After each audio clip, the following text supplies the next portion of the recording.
아멘. 물고기 뱃속에서라는 제목으로 말씀을 전하겠습니다. 때는 북이스라엘 최고의 전성기였던 여로보암 2세가 통치하던 시절입니다. 항구 도시 욥바에 수상한 한 남자가 나타났습니다. 황급히 다시스로 가는 배에 오르는 그 남자의 이름은 바로 오늘의 주인공 요나, 하나님의 선지자입니다. 그런 그에게 주어졌던 한 가지 사명, 너는 저 큰 성읍 니느웨로 가서 그들의 악이 하나님 앞에 상달되었음을 외치라. 즉 그들에게 임할 하나님의 심판을 경고하라 라는 그런 사명이었죠. 하나님이 이렇게 경고하라고 하신 것은 그들에게 기회를 주시겠다라는 의미였고요. 그것을 잘 아는 요나는 철천지 원수인 니느웨로 도저히 갈 수가 없었습니다. 니느웨에서 붙잡혀 죽든 이스라엘에서 민족의 반역자로 몰려서 죽든 죽을 것이 뻔해 보였고요. 설령 죽지 않는다 하더라도 니느웨가 회개하고 구원받는 것은 도무지 납득할 수 있는 것이 아니었습니다. 하나님의 뜻보다 본인의 생각과 판단이 더 옳다고 여겼고요. 사명에 순종하는 것보다 사명을 외면하는 것이 나라와 민족을 위한 것이다 라고 그는 굳게 믿었습니다. 배는 출발했습니다. 다시스를 향해서 출발했고요. 때마침 하나님이 보내신 폭풍이 불어와 배를 덮칩니다. 현실과 사명을 외면한 채 요나는 배 저 밑으로 내려가서 잠을 청하고 있었습니다. 다급히 자신을 깨웁니다. 선원들이 와서 자기를 깨우죠. 그 선원들에게 자신의 정체와 자초지종을 다 말한 요나는 자신을 바다로 던지라 라고 말합니다. 순종보다, 이 말도 안 되는 사명에 순종하는 것보다 차라리 죽는 것이 낫다라고 여겼습니다. 그리고 마침내 요나가 썩난 바다, 그 깊은 물속으로 던져졌습니다. 여기까지가 우리가 지난번에 살펴봤던 내용이었습니다. 요나는 깊은 물속으로 더 깊이 빠져 들어갔습니다. 3절을 여러분 한번 다시 보시면요, 주께서 나를 깊음 속 바다 가운데 던지셨으므로 큰 물이 나를 둘렀고 주의 파도와 큰 물결이 다 내 위에 넘쳤나이다. 여기에서 나오는 깊은 바다, 큰 물, 파도와 큰 물결, 이것은 모두 죽음, 삼킴을 의미하는 것들입니다. 죽음과 삼킴을 상징하는 것들이에요. 여러분, 성경에서 이 물이 상징하는 것들이 있는데요, 첫째는 죽음과 삼킴입니다. 물은요, 사람이 어찌할 수 없는, 사람의 힘으로 도저히 넘어설 수 없는 죽음과 이 삼킴을 상징하는 것이고요. 둘째는 더러운 것을 씻어내고 새 생명을 주는 그런 구원과 생명을 상징하는 이 양면성을 가지고 있습니다. 아주 부정적이고 어두운 면, 그리고 밝고 긍정적인 면, 이 두 가지를 상징을 하고 있습니다. 여러분, 태초에 하나님이 천지를 창조하시기 전 이 세상은 흑암으로 덮여 있었고요, 온 세상을 물이 삼키고 있었습니다. 그런데 그 물 위로 하나님의 신이, 하나님의 영이 운행하셨고 그 물 위에 온 세상, 온 생명이 창조가 되었죠. 노아 시대에도 물은 불순종한 사람들에게는 죽음과 삼킴이었어요. 그렇죠? 하지만 순종한 노아와 가족들에겐 구원과 생명이었습니다.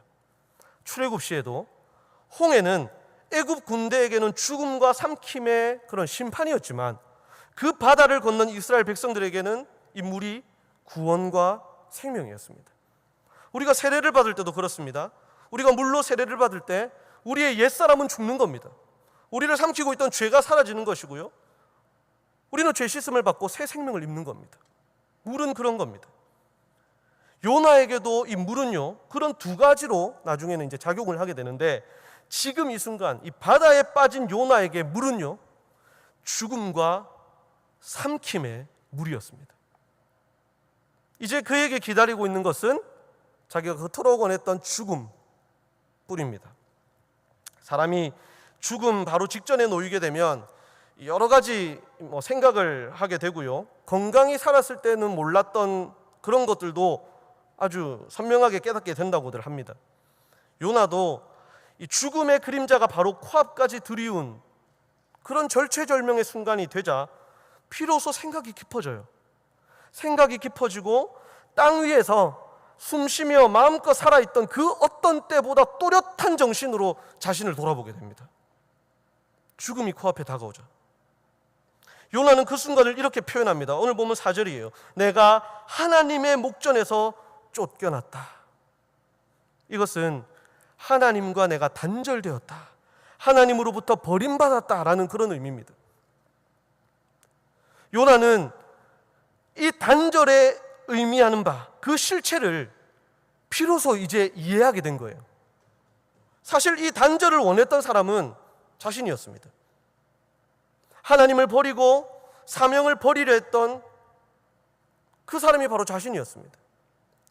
자신의 정체성, 하나님의 백성이라는 정체성, 선지자라는 정체성, 이스라엘 민족의 그 민족의 정체성, 유일한 여호와 하나님을 향한 신앙마저 뒤로 한 채 도망치던 그 비열한 사람이 자신이었죠. 죽는 것이, 차라리 내가 바닷물에 빠져 죽는 것이 이 말도 안 되는 사명에 순종하는 것보다 낫다라고 생각하고 바다에 몸을 던졌던, 오만했던 그 사람이 자기 자신, 바로 요나였습니다. 요나는 원했어요. 하나님과 단절되기를, 이 사명으로부터 단절되기를, 하나님으로부터 차라리 버림받기를 원했던 것이 요나 자신이었습니다. 그때까지만 해도 요나는 몰랐습니다. 사명을 등지고 하나님 떠나서도 내가 살 수 있을 것이다 라고 생각했던 그 생각, 말도 안 되는 사명에 순종하느니 차라리 죽는 것, 하나님께 버림받는 것이 더 낫다고 여긴 그것이 얼마나 무섭고 어리석은 생각인지 살아있을 때는 몰랐어요. 하지만 바닷속 깊은 곳으로 차츰차츰 빠져가면서 숨이 이 턱까지 차오르고 이제 정말 끝이다라는 생각이 들자, 이것은 절대 경험해서는 안 될, 무슨 수를 써서라도 피해야 할, 세상에 있는 그 어떤 두렵고 괴로운 것도 하나님으로부터 버림받고 단절되는 이것보다는 낫구나라는 그 사실을 비로소 이때 깨닫게 된 것입니다. 여러분, 그만큼 하나님과의 단절과 죽음은, 하나님으로부터 버림받는다는 것은 무서운 것입니다. 예수님께서도 십자가에서 돌아가시기 직전 하나님을 향해 외치셨죠. 뭐라고 외치셨습니까? 나의 하나님, 나의 하나님, 어찌하여 나를 버리시나이까. 그만큼 괴롭고 무서운 것입니다. 우리도 이것을 기억하고 정신을 바짝 차려야 됩니다. 요나처럼 교만하게 하나님 없이도 내가 잘 살아왔고 앞으로도 잘 살 수 있다, 하나님의 큰 도움 없이도 내가 무리 없이 살아갈 수 있을 것이다, 그렇게 교만하게 살아서는 안 됩니다. 그만큼 하나님과의 단절, 하나님으로부터 버림받는 그 순간은 단 1분 1초라도 견딜 수 없고 두려운 것입니다. 그러나 여러분, 요나가 느끼고 있는 이 고통의 절정은 아직 다가오지 않았습니다. 절정이 아니라고요. 고통의 절정이 아직 다다르지 않았습니다. 마지막 하나가 더 남아 있습니다. 요나가 괴로움의 깊은 바닷속으로 내려가는 그 순간, 한 마리 물고기가, 큰 물고기가 입을 쩍 벌리고 요나에게로 다가옵니다. 하나님께서 예비하신 이 물고기는 그대로 요나를 꿀꺽, 빨아들인 거겠죠. 꿀꺽 삼켜버렸습니다. SF 영화에나 나올 법한 엄청난 장면이죠. 우리가 요나 하면 떠올리는 것도 바로 이 장면입니다. 흔히 고래다라고 생각하는 이 물고기의 정체에 대해서는 전혀 중요한 것이 아니므로 그것은 다루지 않겠습니다. 중요한 것은 이 물고기의 기능이 무엇인가 하는 거예요. 이 물고기가 상징하는 것은 무엇인가, 하나님은 왜, 무엇을 위해 이 물고기를 보내셨나 하는 그것이 중요한 것입니다. 많은 이들이 이 물고기가 하나님의 은혜의 상징이다라고 말을 합니다. 하나님의 은혜의 상징, 하나님께서 물고기로 하여금 요나를 삼키게 하심으로 고통에서 건지셨다, 죽음을 면하게 하셨다라는 말이죠. 안전, 보호, 생명의 상징으로 봅니다. 마치 방주처럼요. 그래서 이 요나에 대한 이 이미지, 그림들을 보면요, 어떤 그림들이 있냐면, 요나가 막 이 불을 피워놓고, 물고기 뱃속에서 불을 피워놓고 기도를 하거나, 또 작은 물고기, 자기와 함께 삼켜진 작은 물고기를 구워서 먹고 하나님 앞에 훈련받고 공부하고 막 하는 그런 모습들이 묘사가 되어 있어요. 여러분의 생각은 어떠십니까? 물론 결국에는 나중에는 이 물고기가 요나를 삼킨 이 순간이요, 나중에는 구원으로 이루어집니다. 요나를 육지로 뱉어내잖아요. 그것을 우리는 성경을 통해서 이미 알고 있어요. 알고 이것을 보는 것이죠. 삼키를 지는 이 순간을. 미래와 현재와 과거를 막 그냥 우리는 이 책을 통해 왔다 갔다 할 수 있는 겁니다. 그래서 우리는 그렇게 생각하죠. 아, 이것은 은혜의 상징이다. 이것은 보호다. 이것은 따뜻한 이미지다. 그렇게 보게 되는 것입니다. 하지만 정말 그럴까요? 앞으로 어떤 일이 일어날지 모르는 요나의 입장에서 여러분 한번 생각해 봅시다. 요나의 입장에서. 요나는 자신이 물고기에게 삼켜진다는 것을 과연 그 순간 알았을까요? 알았다고 한다면 물에 빠져나가 들어가는 순간에 갑자기 막 물고기 입이 얼마나 게 오더니 자기를 꿀꺽 삼키는 그 순간 요나가 그걸 알았다면 요나는 어떤 생각을 했을까요? 와, 물고기가 나를 삼키는구나, 나 이제 살았다라고 했을까요? 죽었다라고 생각했겠죠. 아, 나 이제 죽었다. 만약에 몰랐다면요, 정신없이 물속에 빠져들어가다가 뭐 시커먼 그림자가 오더니 자기를 쑥 빨아들였다면요, 내가 지금 살았나? 죽었나? 여기가 어디지? 지옥인가? 캄캄한 걸 보니 지옥이 분명하겠네. 그러지 않았을까요?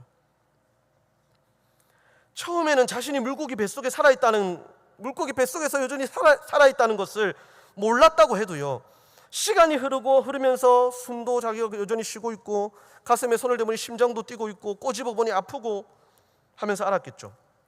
내가 살아있구나. 이것은 물고기 뱃속이구나.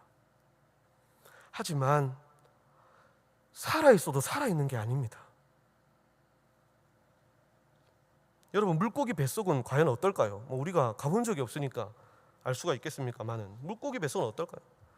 딱 누워있는데 막 출렁출렁 막 물침대처럼, 쿠션이 좋은 물침대처럼 그래 편안할까요?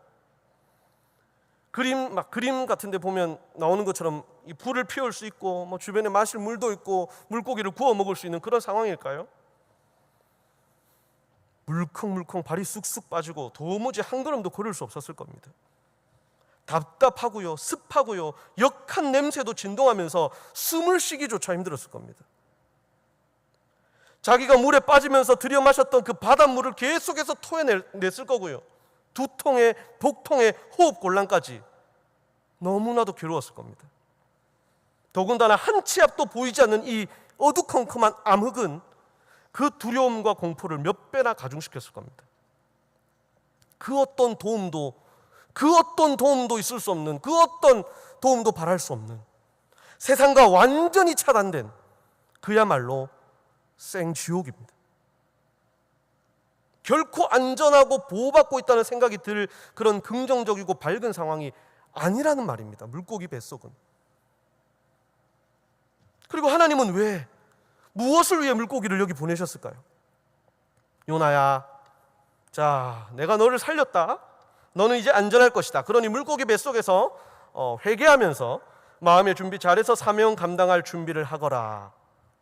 요나에게 그렇게 말씀하신 걸까요? 혹자의 말처럼 요나가 이곳에서 3일 동안 훈련받으면서 기도 훈련하고 하나님의 사명 훈련하면서 준비하는 물고기 학교, 피시스쿨 그런 곳이었을까요? 이 물고기는 하나님의 사명을 등지고 스스로 죽기를 선택한 요나를 죽음의 그 끝자락, 고통의 절정의 순간으로 데리고 가기 위해 보냄받은 물고기입니다. 만약 감동적이고 극적으로 이 요나를 하나님께서 살리려 하셨다면요, 물고기 삼키는 것 말고요, 요나가 바다에 빠져서 죽기 직전 하나님을 마지막으로 딱 부를 때 어떻게 하면 됩니까? 큰 거북이가 나타나가지고 요나를 다 등에 태워가지고, 아니면 돌고래가요 요나를 팍 해서 쫙 올라와가지고 쫙 해서 죄송합니다, 쫙 육지까지 가서 내려주고요, 아니면 막 큰 새가 와가지고 발을 쑥 집어나가 요나를 잡아가지고 막 날아가지고 육지에 내려준다든지요, 아니면 고래가 등으로 물줄기를 빡 뿜어가지고 요나가 뿅 날아서 모래가 풍성한 곳에 푹 빠져가지고 그렇게 살아나든지요. 만약에 살리려 하셨다면 그런 것들이 훨씬 더 극적이고 감동적이었겠죠. 당장 살리는 것이 목적이었다면 말입니다. 물고기는 요나를 죽음에서 구해낸 것이 아니라 고통의 최고 절정으로 끌고 간 겁니다. 물고기는 하나님으로부터 단절된 인간에게 임한 하나님의 심판이고요, 그 어떤 소망도 없는 생지옥입니다. 2절에 요나가 이렇게 말을 하고 있어요. 요나의 표현을 보면 스올의 뱃속, 스올의 뱃속, 따뜻한 은혜의 뱃속이 아니라요, 물고기의 따뜻한 뱃속이 아니라요, 스올의 뱃속이라고 하고 있어요. 스올이 뭡니까 여러분? 지옥을 말할 때 이 단어를 씁니다. 죽음과 삼킴, 어두움을 상징하는 단어예요. 그 스올의 뱃속, 괴물의 뱃속이란 말입니다. 죽음의 괴물의 뱃속이란 말이에요. 그 스올의 뱃속이 딱 맞는 표현이에요. 여러분, 이 사실은 예수님께서도 인정하시는 부분입니다. 요나서가 예수 그리스도를 통한 하나님의 열방을 향한 구원, 그 구원의 성취다라는 것을 제가 지난번에 말씀드렸죠. 요나서는 그것을 우리에게 보여주는 성경입니다. 예수님도 자신의 죽음에 대해 말씀하시면서 요나의 이 사건을 인용하고 계세요. 마태복음 12장 39절에서 40절에 보면 이렇게 말씀하십니다. 예수께서 대답하여 이르시되 악하고 음란한 세대가 표적을 구하나 선지자 요나의 표적밖에는 보일 표적이 없느니라. 요나가 밤낮 사흘 동안 큰 물고기 뱃속에 있었던 것 같이 인자도 밤낮 사흘 동안 땅 속에 있으리라. 예수님은 우리가 경험해야 할 죽음, 그리고 그 죽음의 그 깊은 어두움과 고통을 스스로 경험하시고 몸소 다 받아내셨습니다. 그리고 예수님은 죽음의 가장 깊은 곳에 있었던 그 3일을, 그 죽음의 고통, 가장 극심했던 죽음의 고통의 절정의 그 3일을 요나가 물고기 뱃속에 있었던 3일에 비유하셨어요. 요나가 3일 만에 다시 육지를 밟았던 것처럼 예수님은 3일 만에 부활하셨죠. 즉 이 물고기 뱃속은 요나의 죽음의 고통, 그 절정을 보여주는 바로 그런 것입니다. 그 스올의 뱃속, 그 괴물의 뱃속, 그 고통의 뱃속에서, 그 절정의 고통 속에서 요나는 무슨 생각을 했을까요? 그 3일 동안 그 고통 속에서 요나는 무슨 생각을 했을까요? 극도의 두려움과 공포 앞에서 그는 자신이 얼마나 어리석고 아무것도 모르고 아무것도 뜻대로 할 수 없는 지극히 보잘것없는 존재였는지를 절실히 깨닫게 됩니다. 아무 도움도 바랄 수 없는 이 암흑, 이 어둠 속, 모든 관계가 단절되고 모든 소망이 폐쇄된 것처럼 느껴지는 이곳에서 비로소 요나는 자신의 인생의 참 빛이요 소망이신 하나님을 그제서야 깨닫게 된 거예요. 아무것도 보이지 않게 되자, 아무것도 없는 상황이 되자 비로소 보게 된 겁니다. 여러분, 사람이 그렇잖아요. 너무 많은 것이 눈앞에 있으면요, 너무 화려한 것들이 눈앞에 많이 있으면요, 정작 봐야 될 것을 보지 못하는 것이 사람입니다. 있을 때는 소중한지 모릅니다. 평안할 때는, 평탄할 때는 하나님의 존재와 그 하나님의 은혜에, 일상에 베푸시는 하나님의 은혜의 소중함을 모릅니다. 그러다 모든 것이 사라지고 홀로 남게 되면 비로소 깨닫습니다. 그것이 사람이죠. 이런 깨달음을 얻게 된 요나가 물고기 뱃속에서 한 것은 무엇일까요? 물고기 뱃속에서 무엇을 했죠? 기도입니다. 기도. 그렇다면 요나의 기도는 어떤 기도일까요? 우리가 이것을 안다면, 요나가 이 물고기 뱃속에서 했던 기도를 안다면 우리도 이런 물고기 뱃속과 같은 상황에서 어떤 기도를 해야 되는지를 우리가 알 수 있겠죠. 세상과 완전히 단절된 이 벽을 향하고 앉아서 자신의 나약한, 잘 나오지도 않는 이 나약한 목소리가 도무지 뚫을 수 없을 것 같은 이 물컹한 이 장벽을 향해 서서 뭐라고 기도했을까요? 하나님 제발 이곳에서 탈출시켜 주십시오. 나를 한 번만 살려주시면 내가 이제 열심히 살겠습니다. 그렇게 기도했을까요? 아니요. 아닙니다. 요나의 기도는요, 구원을 요청하는 부르짖음이 아닙니다. 뭔가 다른 은혜를 요구하는 그런 요구하는 기도가 아니에요. 오히려 감사와 찬양의 기도입니다. 감사와 찬양의 기도예요. 그는 이 암흑 속에서, 이 죽음의 고통 속에서 참 빛이요 소망이신 하나님을 깨닫게 해주심에 감사하며 하나님의 은혜를 노래하고 있어요. 노래 중에 보이는 이 2절에 보면 주께서 내 음성을 들으셨다라든지, 4절에 다시 주의 성전을 바라보겠다라든지, 6절에 내 생명을 구덩이에서 건지셨다 같은 이 고백들이 자신을 물고기 뱃속으로 인도해 주셨고 나중에는 육지로 보내주셔가지고 나를 그렇게 만들어 주실 것이다, 내가 성전을 보게 해주실 것이다, 나를 구덩이에서 건져 주실 것이다, 그것을 바라면서 그것을 요구하는 기도가 아니라고요, 여러분. 그런 표현들이 아니에요. 이 표현들은 지금까지는 내가 몰랐지만, 이 물고기 뱃속에 갇히기 전까지 나는 몰랐지만 하나님은 나에게 늘 은혜를 베푸시기를 그치신 적이 없으셨고, 지금 수월의 뱃속에 있는 이 순간에도 하나님은 여전히 선하게 내게 은혜를 베풀고 계신다. 자신이 이렇게 죽음의 고난을 받고 있는 이것은 당연하고 합당한 결과다라는 것을 인정하면서요, 다른 어떤 은혜를 구하는 것이 아니라 내가 이곳에서, 내가 이 물고기 뱃속에서 하나님은 나의 구원자이십니다, 하나님의 은혜에 감사합니다, 내가 이곳에서 하나님의 성전을 바라봅니다, 하나님의 은혜에 감사합니다, 그렇게 은혜에 감사하고 있는 거예요. 그 하나님의 은혜를 찬양하고 있는 거라고요. 이것이 진정한 하나님의 은혜를 경험하고 깨달은 자의 고백이라 할 수 있습니다. 나를 도와주시면 내가 이렇게 하겠습니다. 나에게 이런 은혜를 베풀어 주시면, 한 번만 도와주시면 내가 정말 열심히 하겠습니다. 그리스도인 아니라도 누가 이런 기도 못합니까?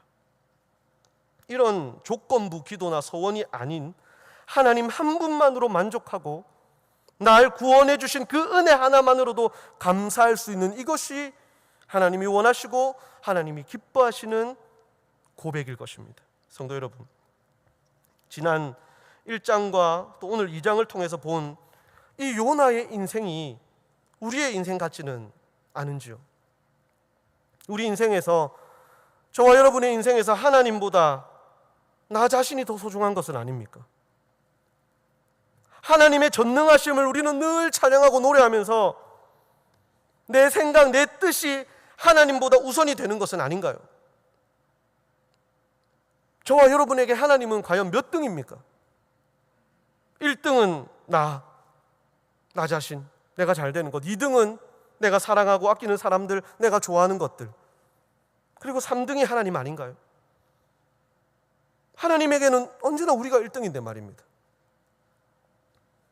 구원을 주신 하나님, 그 한 분만으로, 그 은혜 하나만으로 감사하지 못하고, 그 은혜만으로 감사하지 못하면서 너무 많은 다른 여러 가지 은혜들을 요구하고 있는 것은 아닙니까? 그런 것들을 주셔야만 살아계신 하나님, 그런 것들을 주셔야만 응답하시는 하나님, 선한 하나님, 그렇게 되는 건 아닌가요?